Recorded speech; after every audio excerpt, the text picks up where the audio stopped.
Hello, everybody. It is Tuesday. Welcome to the show. Oh, we got a great show for you guys today. I don't know why I'm talking like this. It's going to be fun, though. Yeah, we're going to talk about Roseanne. So, in case you guys are wondering, we're going to talk about Roseanne. Some interesting thoughts about that. We'll go into what happened, the controversy, and then, of course, the backlash. So, that is going to be a fun story. Then, of course, we have other serious stuff. We have institutional corruption, of course. Wait, I thought Donald Trump was supposed to fix that. Oh, he didn't. We have the Border Patrol and a damaging, disastrous report out from the ACLU talking about the just systematic abuse of children in the care of Border Patrol. This is unrelated to actually what's going on with ICE as well. So, man, that's another terrible story. We also have economic news. 4 in 10 Americans cannot handle an emergency. We'll get into the details about that. And then we also have a very interesting study about authoritarianism. I've been talking about that for quite some time now recently, so that's going to be an interesting story. And then finally, we have the Jesus Jet. I love that story. We'll get to that at the end of the show if we have time. So, I'm going to have to get out of here pretty much at 4. So, that's 4 Eastern, of course. Because I've got some other things that I got to do. So, I want to get to it. So, hopefully we can get through all the stories today. But first, how was everybody's weekend? Hopefully it was good. Hopefully those of you in the States, of course, enjoyed Memorial Day and ignored Twitter, which is what I tried to do. So that's the way that I can stay sane, because if I go on Twitter and I see Donald Trump's tweets, they irritate me. They piss me off. It's like the level of, oh, fuck, I'm going to have to say something about this. So I try to avoid Trump's tweets. I actually did watch Deadpool 2 this weekend. Excellent movie. Anybody who still likes superhero movies or whatever, go see Deadpool. That is a good movie. That was, like I said, it was hilarious. So that was my weekend. Hopefully everybody else had a fantastic weekend as well. So with that, let's dive into the show. For those of you watching in the live stream, please give us a like and a share. That helps the show tremendously. No, I do not get paid from promoting Deadpool. I just really enjoyed the movie. So yeah, definitely a recommend. Sad to see that Solo apparently didn't go as well. But I still want to see that too, just to see. Hopefully they didn't mess it up that bad. But anyway, so anyway, like and share the stream. If you want to make a comment and help the show, you can use the YouTube super chat. Again, incredibly helpful to the show because that's a good way to support it. Also, another way to support the show, patreon.com/TYTNation. All right. Anyway, let's jump into the Roseanne story. Fun times. Okay. Boom.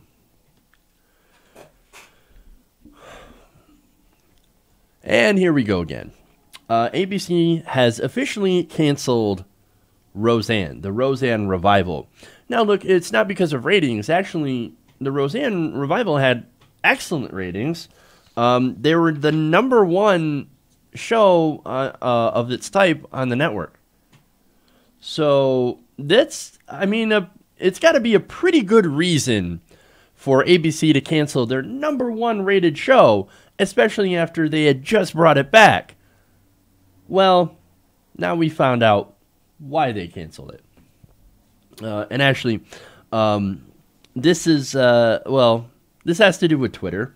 Of course, because nothing good ever happens on Twitter anymore. It's always something terrible. And this morning, Roseanne Barr tweeted a tweet, obviously, referring to a former Obama aide, Valerie Jarrett, as, quote, the offspring of a Muslim Brotherhood and the Planet of the Apes. Oh, boy. So, look, Valerie Jarrett's an African-American, of course, and she just said, oh, you're like a monkey and a Muslim. Hey, look, that's pretty racist. The ape stuff, and of course, as far as the Muslim Brotherhood stuff, really, it goes back to the conspiracies, of course, that she peddles it, and her, as well as people on the right, that the Muslim Brotherhood has,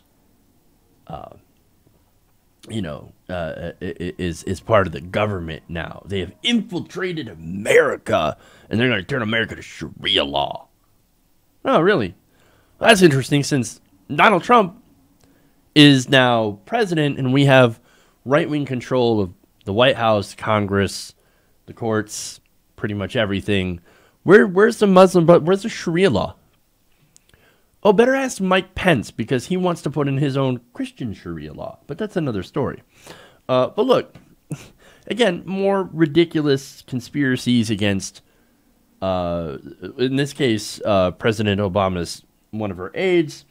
And look, this goes back to saying, Obama must be a secret Muslim. No, he's not a secret Muslim. President Obama is a neoliberal, pro-corporate Democrat. He is pro-establishment. He is not some secret Muslim. I mean, he was president for 8 years. And guess what we did? We ended up bombing even more Middle Eastern countries, even more Muslims. Hey, way to be a secret Muslim, Obama, by bombing all them Muslims. Anyway, look, after she deleted that tweet, of course, in response to all the backlash, she deleted that, and afterwards issued an apology. She said, I apologize to Valerie Jarrett, to all Americans, and I'm truly sorry for making a bad joke about her politics and her looks. I should have known better. Forgive me, my joke was in bad taste. I am now leaving Twitter. Well, thank God she's leaving Twitter. I should probably follow suit, because Twitter is like a dumpster fire. But anyway, you can't, like, the thing about Twitter being a dumpster fire is maybe the flames are like pretty colors, so you can't like not go and watch the flames. At least that's how I kind of see it. Or it's maybe like one of those car accidents, which is so grisly, like you can't stop looking at it. Like, I wonder what happened on Twitter this time. But anyway, but hey, look, hey, it's a joke. It's a joke, everybody. It was a joke. It was a joke in poor taste. Really, that's funny, because I thought jokes were supposed to be funny. And look, she doesn't have an excuse. She's a comedian. Her entire living is based on making jokes. But this joke, not funny, because it's actually not a joke. Look, saying something, calling a black person a monkey and doing that kind of comparison is not funny unless you're a racist.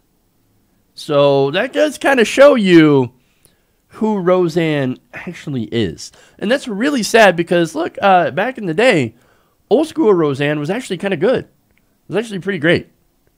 I mean, as far as the show was concerned. I guess, Roseanne Barr hasn't exactly been always great. But anyway, it's sad. It's sad, right? Now, speaking of the show, ABC Entertainment President Shannon Dungy said in a statement, quote, Roseanne's Twitter statement is abhorrent, repugnant, and inconsistent with our values, and we have decided to cancel the show.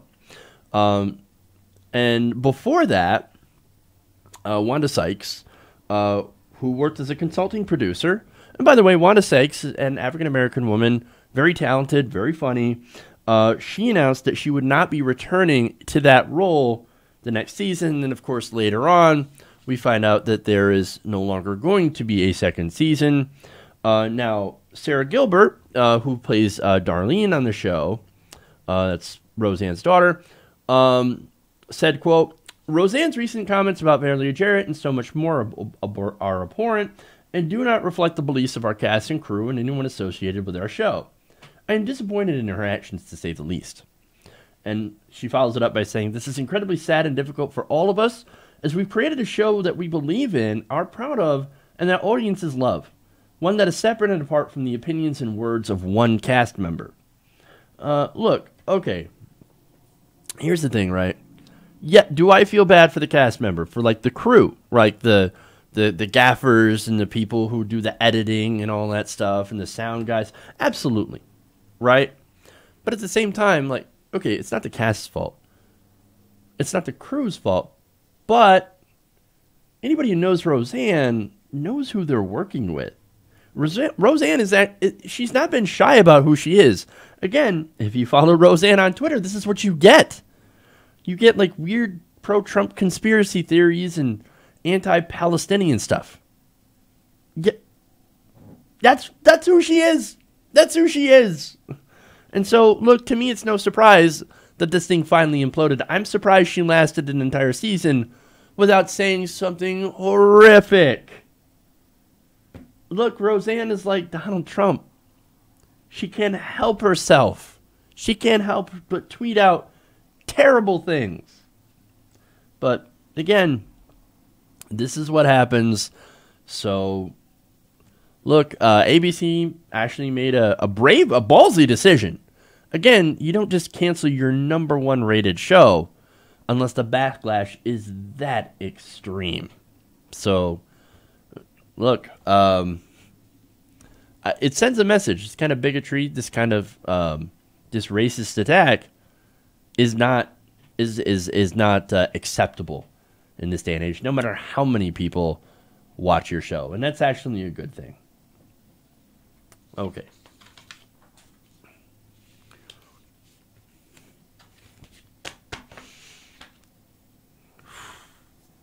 So let's move on. We got some serious stuff here. Hold. Let me get some organization here.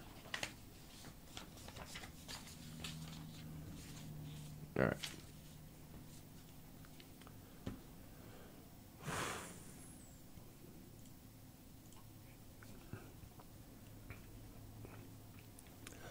The revolving door under the Trump administration is alive and well, and is now seeing an influx of longtime Republicans pass through it. Now, The Hill is reporting that Republican aides in Congress who had worked on the giant tax cut for the rich, that's a so-called tax reform with the Trump administration, are now taking jobs in the lobbying industry. Oh my God, who didn't see this coming? Except for pretty much everybody. I mean, oh my God. Wait. People in Congress who worked on pieces of legislation benefiting corporations and lobbyists now going to work for corporations and lobbyists? Again, not a surprise, but okay, whatever. The reason I'm bringing it up is because I thought Donald Trump was supposed to drain the swamp. I thought he was supposed to stop the corruption. Oh, wait, he is the corruption, and it continues unabated during his presidency because he doesn't care. He doesn't care at all, but I'm getting ahead of myself here. Now, according to the details, at least a half a dozen high-profile GOP staffers have departed or are departing Capitol Hill, swapping jobs in the legislative branch for plum postings at firms like Aiken Gump and Square Patton Boggs. These are aides, top aides that served in the House Ways and Means Committee, Senate Finance Committee, and the offices of Senator Mitch McConnell, Rob Portman, and Pat Toomey. Now, one of these aides is a man named Mark Prater. Now, Prater served as Chief Tax Counsel and Deputy Staff Director for Senate Finance Committee Republicans. Now, Prater, when asked, he's like, oh, no, the reason that I'm retiring is because, well, Orrin Hatch is going, and, you know, me and Orrin Hatch, we're like this, man. We're buddies. We're tight. And so if Orrin Hatch is retiring, well, I'm going to retire too. Oh, and by the way, I've been here for a while, and I finally got tax cuts for the rich. He said, quote, it just seemed like a good breaking point and a chance to do something different. Let me translate that for you. I just helped deliver the most massive tax cuts for the rich that we have ever seen. This is something that we couldn't even imagine doing under President Bush. But now under Trump, we did it. And now I'm going to go and get paid. Here comes the money. And look, it's good timing, I guess, because, look, the Republicans just undid, with the help of Democrats, by the way, they undid Dodd-Frank rules. You know those rules that were put in place after the financial crisis to make sure that we don't have another financial crisis? Yeah, those rules. Oh, well, they're strangling small banks. No, they're not. They're actually going to help mid-size and, for the most part, very, very large banks. So, here we go. Now, look, before you just go after the Republicans, as I mentioned before, the same thing actually happened with Democrats. And it kind of just shows you the corruption in the system. Now, congressional staffers in both parties tend to do this, especially after they have a big victory when it comes to legislation. In the 2 years, for example, after President Obama signed the Affordable Care Act, more than 30 former administration officials, lawmakers, and congressional staffers who had worked in the law became lobbyists. And of course, they became lobbyists for healthcare corporations, health insurance corporations, but of course, well, look at that. We just passed a huge giveaway to health insurance corporations. We kicked out the public option, which would be the very least that they could do, and we made sure that nobody ever had a discussion about Medicare for all. We did that also we could get sweet-ass jobs in the health industry. Because of course. Because of course they did. This is a revolving door. This is the corruption. In fact, they said, this is Ivan Adler, principal of the McCormick Group, another lobbyist firm, says it's not unusual for staffers on the Hill, after they've worked on a major piece of legislation like tax reform, to then want to move on. In their minds, they've done and accomplished what they wanted to do, and then they move on. No, the real reason is not that they feel a sense of accomplishment, is that they know that there's a gigantic paycheck waiting for them in the private sector. And look, then again, this was their significant achievement, these tax cuts. Now, a lot of these staffers, when Trump got in, were like, phew, I don't know about this, right? Maybe we should leave. And some of them decided to, but some of them decided to stay on. Now, Brennan Dunn, who joined Aiken Gump this month after spending more than 5 years in McConnell's office, said that some people stayed on Capitol Hill longer than they otherwise would have, just for the chance to work on this giant tax bill. Quote, there were a lot of people who stayed on for tax reform, he said. Former staffers who now work in the private sector said that working on the tax cut law was a once-in-a-generation opportunity. They are not, I don't think they understand how correct they are. It is a once in a generation, because once in a generation, somebody comes up with an idea so fucking stupid that, I mean, and they pass something so fucking stupid that you wouldn't believe it. It's a once in a lifetime. And this is going to have repercussions for decades, these giant tax cuts. So, buckle up, man. And of course, now that it's over, they found that it's time to not only get out of government, because that's a losing proposition. It was never about public service. They went to go and make their $1 million paychecks. In fact, former staffers who assisted in crafting the tax bill are likely to receive significant pay raises, some likely attracting 7-figure paychecks. Jeez and Lord mercy. This is the corruption. It's the corruption. Look, it's not just staffers, of course. Major Republicans are leaving for the same reason. And so, look, we have a disease in our politics, and it's called money. And that money in politics is what creates the revolving door. I mean, look, you have politicians that go and they make deals with corporations, and corporations say, well, we will give you all this money for your campaign in the form of independent expenditures or, donations. and you will do whatever we tell you to. We want tax cuts. We want deregulation. Okay, here's a bunch of money. Now go and do it. And then when they do it, of course, they quit Congress and they go and get paid. This is how it works. It should be very clear to everyone by now that politicians and staffers, while in office, only work for their donors so they can get that campaign money. And then when they're out of office, they get jobs worth making 7 figures. This is the corruption. This is the system that we need to change. Because until it changes, both Republicans and Democrats who serve industry over the people will always continue to serve the industry. And so we have to make change. We have to get the money out. And we have to clean up our politics. And by that, I mean clean up the corruption. Okay.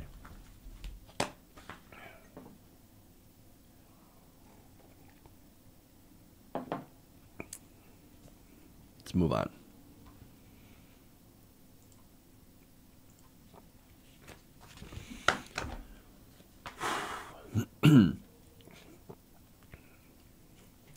Now, there's a new survey out by the Federal Reserve that has found that half of all Americans don't have hardly any disposable income, even when it comes to an emergency. Now, 4 in 10 Americans are unable to cover an unexpected expense of $400 or more without resorting to borrowing money or having to sell some of their possessions. Now, this is according to, as I said, a Federal Reserve survey. Now, wait a minute here. Now, if you listen to Donald Trump, he'll tell you that, oh my God, everything is going fantastic. Look at the stock market. The stock market is going, it's just amazing. Stocks are up. We also have low unemployment, 3.9%. Well, if that's the case, then how come 40% of Americans don't have enough money for an emergency of $400? That's insane, right? Well, okay, here's the thing. In reality, the unemployment rate is a pretty poor measure of economic growth, right? Because it doesn't count people who have stopped looking for work or people who are underemployed. Again, you could have a job and not be counted in the unemployment rate, but your job only makes $7.25 an hour, which is a starvation wage. Not only that, but speaking of wages, you have the stagnation of wages. Real wages have budged barely in the last 30 years. So the value of people's money, look, people don't make as much money as they used to in real dollar value, even though technically you make more money. So, look,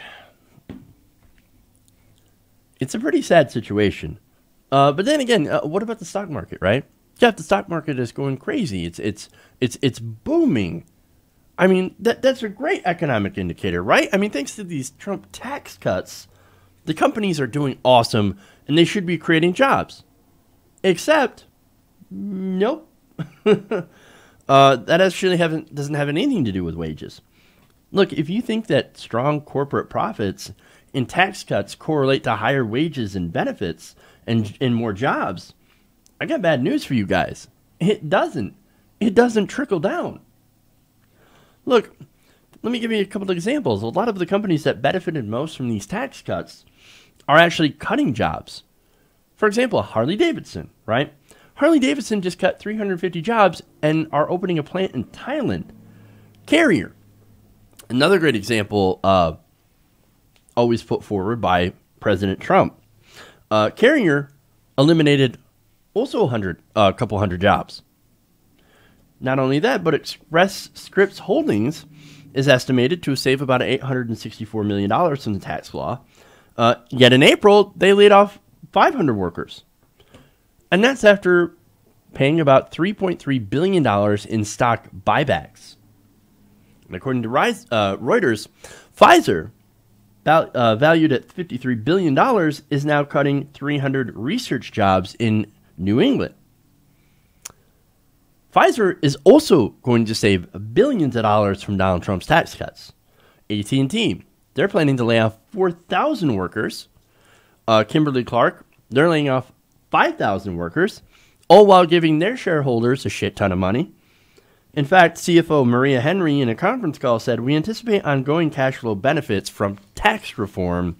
She added that Kimberly-Clark now has the flexibility to continue to allocate significant capital to shareholders during its restructuring program. We're going to allocate more capital to shareholders. Oh, you thought that was going to go to workers? No, we just fired about 5,000 of those people. Comcast, Walmart, Microsoft, all of these companies are cutting jobs. They're not adding jobs. They're not increasing pay. And that's after we gave them billions of dollars in tax cuts. And, but, to be fair, some of them did give a measly bonus. But then when they did that, they also took a majority of that money and bought back their own stocks. Now, the problem with that is that artificially inflates the stock market and has zero impact on regular working human beings. So, look, you inflate the stock market, and you keep, letting these corporations buy back their own stocks, which artificially raises their price, but they're not actually selling more, they're not actually doing better. Well, there's going to be a crash. And it's not going to be pretty. Look, the system is broken, right? This is why almost 40% of Americans cannot handle a surprise $400 bill. Now, I've been in those shoes for almost all my life. Where there was an emergency, can't do it. And look, this is because the system is broken. It is hugely broken. And Trump, he's not making it any better. Now, that's not to say Hillary Clinton would have made it better. She would have basically kept the status quo under Obama, which, yes, was okay, but it didn't actually address the real problems. And look, she would have kept it the same because the real power, the donors, don't want any change. The donors love the system as it is. They love that they can keep getting rich. It's not like the stock market was doing terrible under Obama. It was actually doing fantastic. It was, and now that Trump gave them more tax cuts, they're doing phenomenal. But it's all an illusion, and it's all a house of cards, and it's going to fall down. And when it does, all those people who can't afford a $400 emergency, they're going to find themselves fucked. Even more. Look, we're not going to fix this problem with another status quo politician. I don't have any trust in just about any politician. What we need serious and systemic change. So we got to get rid of these corporate politicians, all of them.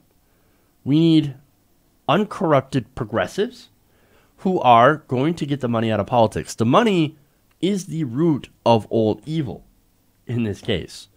Because again, there are so many reasons why people cannot afford an emergency where they don't have the disposable income to be able to take care of themselves. If somebody gets sick or if there's a car that breaks down or something happens, you can't do anything about it.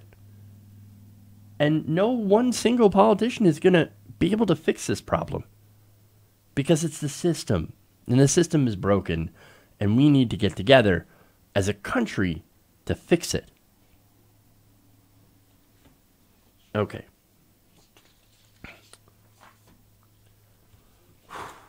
All right. So here's what I'm going to do.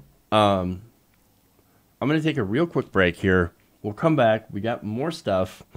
We have Border Patrol. We have authoritarianism, continuing on my segment about or things about centrism. And then we have the Jesus Jet. So stay right here. We'll be right back around the nation.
everybody, welcome back to the show.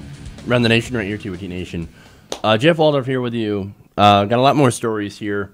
But first, I want to thank, Ronnie Lama Richardson for sending in the super chat. Thank you, man. Appreciate that a lot. So thank you. That is a great way to support the show. YouTube super chat. And you can also send a message or a suggestion or a story or something or a comment, and I will read it on the air. So, again, great way to get in touch with the show. Also, a great way to support the show. So, thank you, Ronnie. All right. Moving on. Let's get to Border Patrol. All right.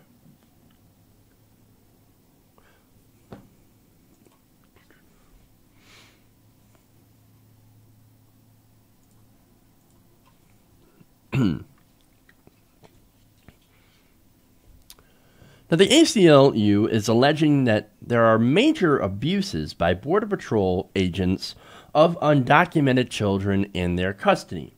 Now, Vice reports that the incidences of abuse by Customs and Border Patrol agents have been detailed in a new report released on Wednesday by the ACLU. This is their border litigation project in the International Human Rights Clinic at the University of Chicago. Now, these incidents reports, which are drawn from complaints filed with the Department of Homeland Security agency and obtained through the Freedom of Information Act, allegedly took place between 2009 and 2014. Now, this is under the Obama administration. So let me get into the allegations of what these border agents have done. Now, it gets into the story of one 16-year-old immigrant who was waiting in her cell. She had a child, and she said that a Border Patrol agent had stood in the hallway of her cell and said, quote, "Right now, we close the door, we rape you, and fuck you." Damn. So, another separate occasion, an agent allegedly threatened to shoot a child in their custody. And a group of officers also once told several pregnant girls that they'd, quote, "come to contaminate this country with all those things."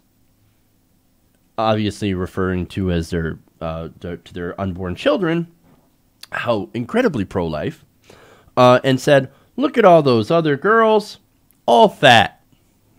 And I'm assuming also pregnant. Oh boy, yeah, what a terrible thing to come to this country and spare your child from an existence of death and poverty and possible trafficking and rape. What horrible people. How dare you come to contaminate this country. But anyway, now one Border Patrol agent allegedly ran over a teenager with a patrol car and then punched the teen in the head and the body several times. Jesus, man. Another, of course, said disparaging things about one of the children, saying that they were, quote, a she-male, saying that these people just come here to get a sex change operation. What? What in the world? Really? Wow. Not only that, but they systemically put infants in, of course, danger of getting sick and dying. One doctor had told a minor who had recently given birth to keep her premature 4-pound baby away from other people. Okay, that's the doctor's orders, right? So what did the agents do? The agents placed the minor inside a dirty hold room for 2 days. Now, the room was full of garbage and people who were sick. Oh, again, super pro-life, aren't you guys? You care so much about the children. You care so much about life. Unless it's their life. Multiple minors also said that Border Patrol agents refused to give them milk for their infants. One said her child became sick after agents gave her spoiled milk. And then, when the baby was sick, they refused to give them medicine for 2 days. Jesus, man. But it gets worse. Well, I don't think you can actually get worse than poisoning babies. But it's also disastrous. What this is, a 15-year-old also said that an agent had touched her inappropriately just days after she saw the same agent put his hand between the legs of another female detainee. So these are young women, teenagers. There's obviously, look, they're below the age of consent, and there is no consent. So this is gross and wildly illegal. I mean, 15 and 16-year-old, right, being sexually assaulted or just plain on assaulted with no care given to people who are carrying children or have infants. I mean, this is terrible. It's horrifying. Now, I'm going to read a statement here from Mitra Abdullahi, a staff attorney with the Border Litigation Project in the ACLU of San Diego and Imperial counties. She wrote a blog post accompanying the reports released, and in that she said, the record showed that the leadership at Customs and Border Protection were well aware of the allegations of unlawful child abuse. So this stuff happened, they were aware of this stuff, and they didn't do anything about it. Now, this includes people who are still now directing the agency under the Trump administration. Yet there is no indication that any individual official was ever held accountable for this abuse. This was under the Obama administration. Now it's under the Trump administration, and you can't imagine it getting worse. I mean, look, again, I can't imagine it getting worse than this. This is the worst of the worst. Now, these incidents, Abdullahi wrote, are part of a pattern of physical, sexual, and emotional abuse by Customs and Border Protection officials against child immigrants that existed long before President Trump emboldened the agency by unleashing its officers to enforce his draconian immigration policies. Now, here's the thing, right, about that.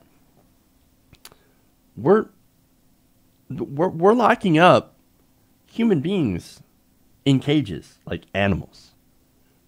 And these young teenagers, children, are being raped, sexually assaulted, and beaten. This is our Border Patrol. How does this happen? Well, it happens when you dehumanize people crossing the border. I mean, look, ignore the legality of it for a moment. Did they technically commit a crime by coming in the country without authorization? Okay, sure. Does that give you an excuse to torture them? Put them in dirty conditions and put their life in danger? No, it does not.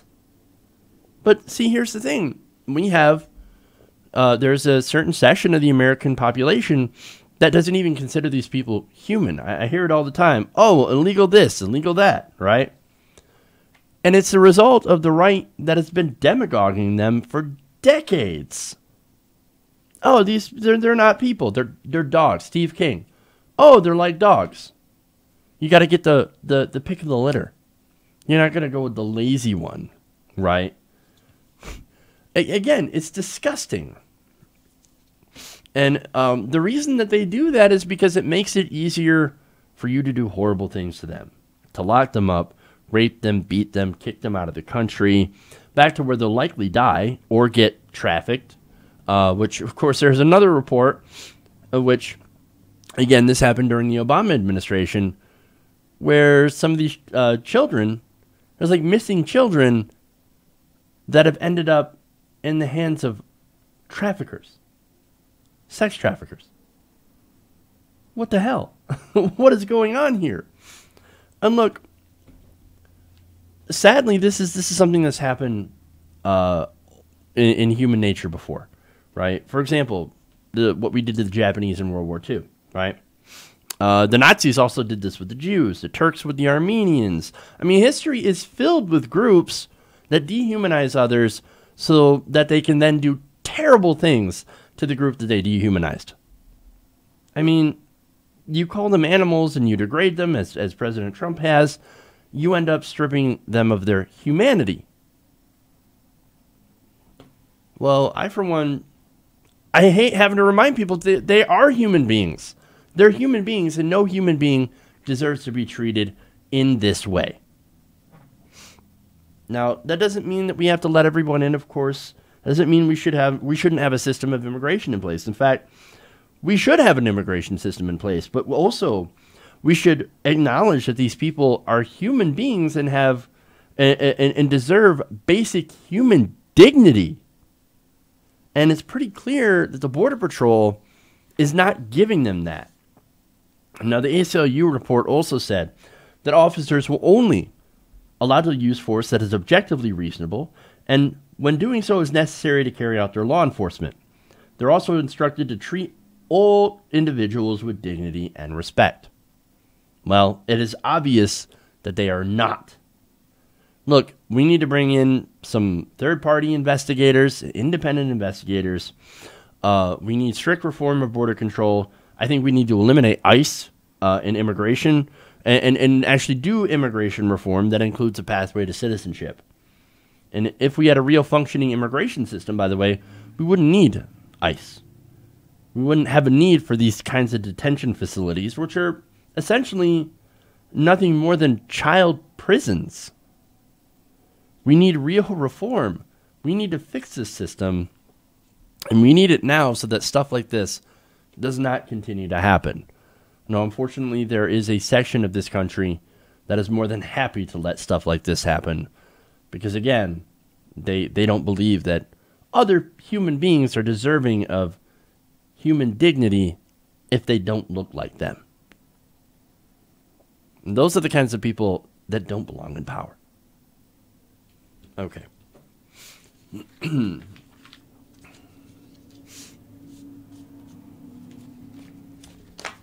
All right. Moving on here.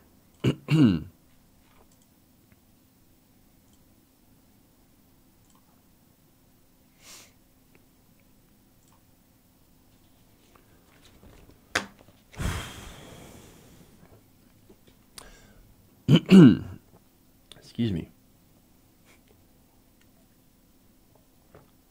Yes, that is a Lord of the Rings glass. I'm glad you asked. I'm such a dork. All right, anyway. So over the last week, I've talked about authoritarianism. Now, I talked about it in the context of centrism, right? Now, centrists have a tendency to allow authoritarians to get into power, especially white middle-class centrists. However, it's not just the centrists that are the problem. There's also the extreme right.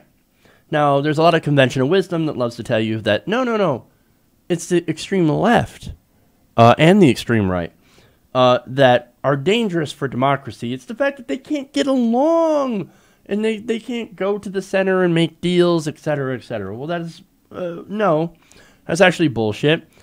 Turns out the left is actually more interested in democracy.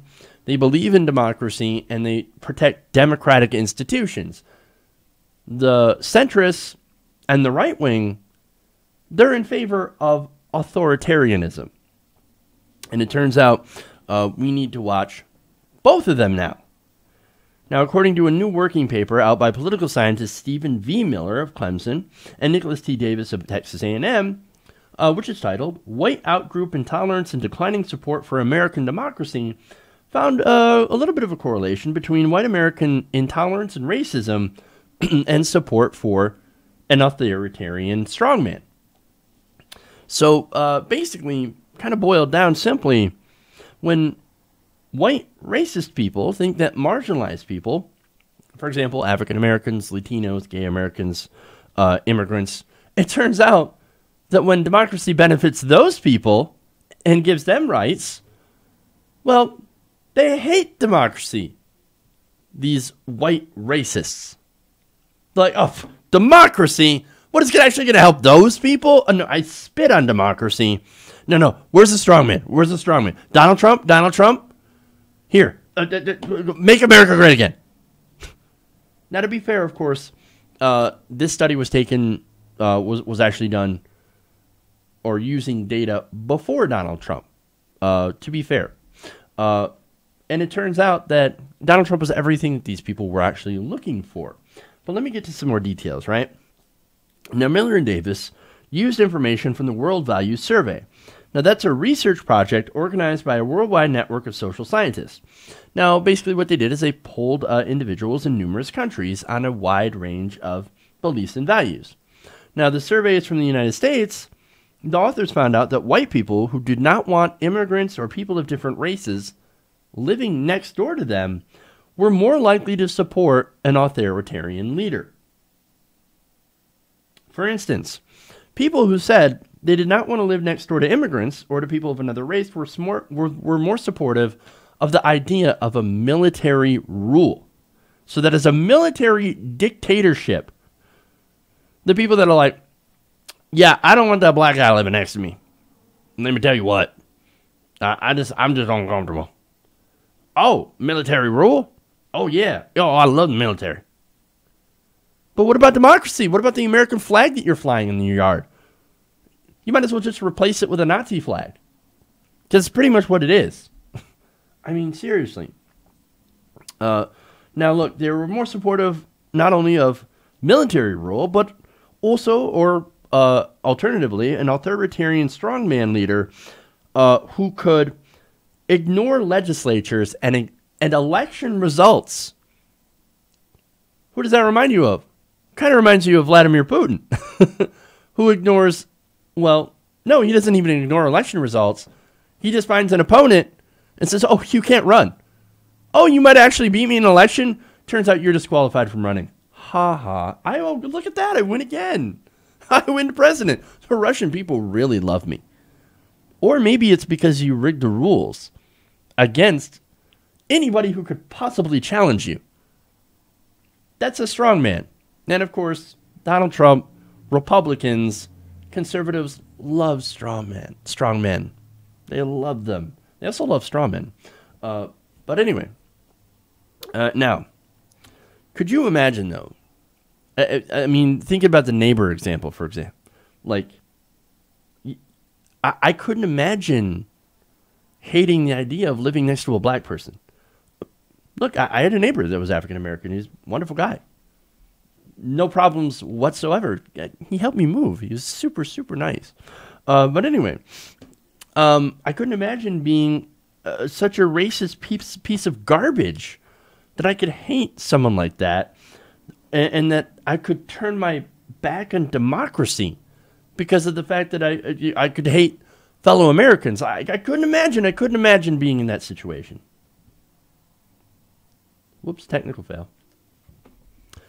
I couldn't imagine being in that situation, hating someone that much for no reason, and actually willing to turn my back on what supposedly made this country great in the first place, democracy. But no, anyway, the World Values Survey used was from the period of 1995 to 2011. That was well before 2016, which is obvious. But see, here's the thing, right? This shows you that Trump is not the cause of this, right? He is a symptom of something much larger and much more insidious. He is basically an infested boil on our politics. Yeah, it feels good to lance the boil, but guess what? You didn't actually get rid of what created it in the first place. I think Trump is the logical conclusion of the ideology of the right wing, of Republicans. He's an idiot, but he's also racist, sociopathic, narcissistic, loud, completely untethered from reality, and of course, like any strongman, delegitimizes the press, says everything they're doing is fake news. Look, he is a wannabe strongman, and he talks about right-wing populism. That's what he used, right? And the core of right-wing populism is, yes, taking issues like, oh, look, your jobs are going to China. Well, it must be the Chinese people's fault. Or it must be, oh, look, you don't have good wages. It must be the immigrants' fault because they're taking all your jobs. That's the core of right-wing populism. So, and look, that's what he does. I mean, he says things like, oh, it's the Mexicans. They're coming over. They're stealing your jobs. They're rapists and they're murderers. Or it's the Chinese people coming and taking your work. Or the black people that don't have work or that don't work and yet simultaneously come and take your jobs. Look, he says also, well, don't worry, I'll get people back to work. You just leave it to me. I can handle everything. Well, that's what a strong man does. Only I can save America. And when he says that stuff and then praises people like Duterte and Putin, he is appealing to that same demographic. He's appealing to the people who are sensitive to that. Okay? Because those people want racist strongmen. And they say, of course, yes, dear leader. Of course, George Soros, same as Nazis. Must be true. You said it. You said it. Again, the irony here is that these same people, by the way, who like Donald Trump, tend to also love Israel, right? And hate Jews at the same time. Weird how that works out. Weird. But anyway, speaking of that, Miller and Davis's paper also quotes Richard Spencer. Now, Spencer, of course, is the alt-right, neo-fascist, white nationalist, right? He said, quote, "We need an ethno-state so that our people can come home again. We must give up the false dreams of equality and democracy." So in that statement, he basically just said, democracy? No, we're going to have to give up democracy. You're not in favor at all of democratic institutions. At all. That is literally the most un-American thing that you could say. No, I'm against democracy. In fact, the racist utopia that I want to build doesn't have democracy. Why? It's because democracy threatens us because we're fascists. That's what he's saying. We are fascists.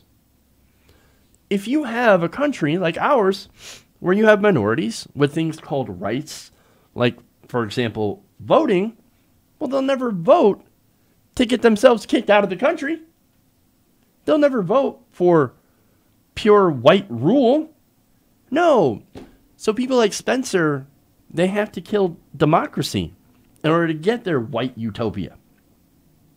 And of course, this is like 1930s Germany. It's a rise of fascism all over again. And so, and look, just like back then, you have the right wing playing on white identity politics, the politics of white resentment.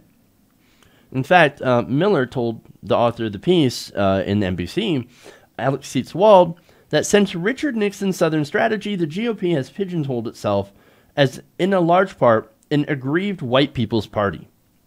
And you want to talk about identity politics. The right thrives on identity politics. I mean, I've talked to people who say, no, I feel like I'm a minority in my own country. Now, why would you think that? Well, it's because I heard somebody speaking Spanish and I didn't understand that.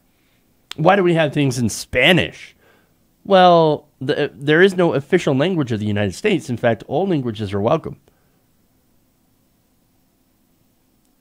Look, again, here you have people that think that way, and when an authoritarian says, oh, don't worry, I'm going to protect you guys against the invaders, well, that's how you get people to vote for them.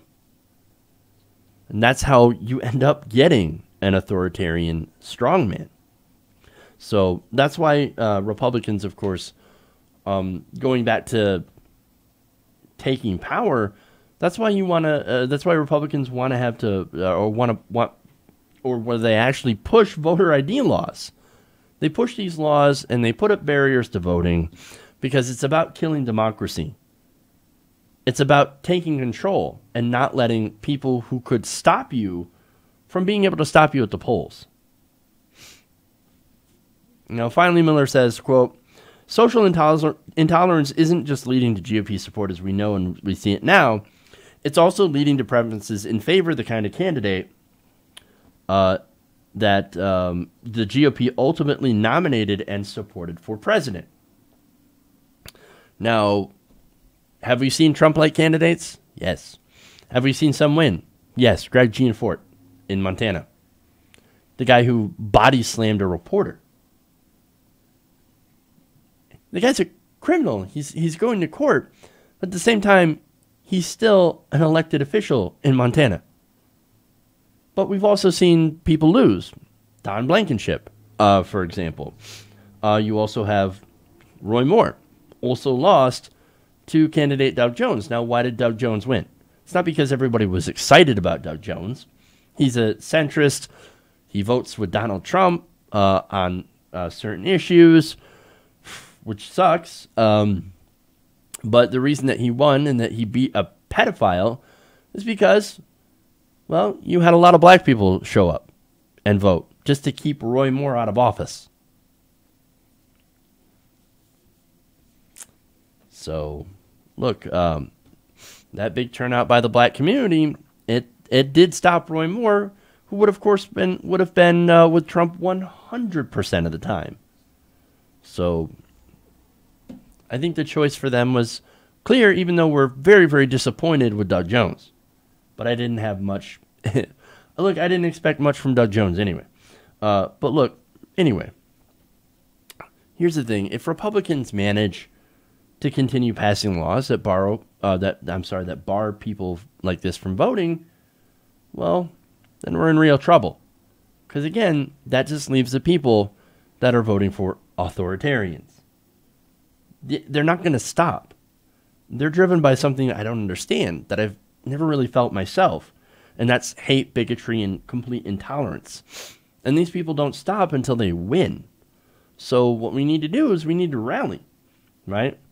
We need to offer an alternative to hate while addressing the very things that these strongmen use to play on to get support, right? And I'm talking about economic issues. I'm talking about wage stagnation. I'm talking about not having benefits, not having things like Medicare for all, like not having things like access to education, not having good neighborhoods and good paying jobs.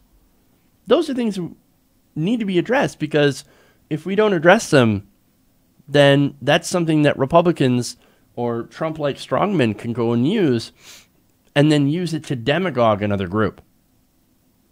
That's really an important thing to involve in any platform, is an actual progressive economic platform. Because if you get on the high ground on that, you prevent the fascists from taking and using that to gain power. And we've seen it over and over. A lot of Germans got behind Hitler because he could get the trains running. He promised to get the trains running. He promised to get people back to work and to go after the punishing economic sanctions that were put in place by the Allies after World War I. So, look, man, if you remove those issues, and if you actually deal with the problems of neoliberalism, then somebody like Trump could never actually win. I mean, because think about it. Make America great again? Well, why would you want to do that if America's already great? I mean, if you had a fair wage, universal health care, you had good, strong gun reform so that people aren't shooting up schools, plenty of jobs to go around. Well, somebody like Trump could never win in that environment. No, Trump is a symptom, because, look, someone like that can only win in a place where things are massively broken and where people are looking for someone to blame. Racists then can step in and tell you, no, I know those. I know what the cause of your problem is. It's the black people. It's the Latinos. It's the immigrants. And yes, as it always leads to, the Jews, right? And you see that as well from a lot of Trump supporters. Strongmen feed off that kind of stuff. They feed off the resentment. And in America, right now, white right-wing resentment is at an all-time high. And that is incredibly dangerous. This is how fascism begins, right here. It is time to fight it. It is time to beat it before it's too late.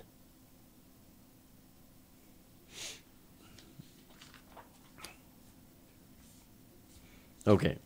I cannot get to Jesus Chat today. So, damn, that sucks. Okay.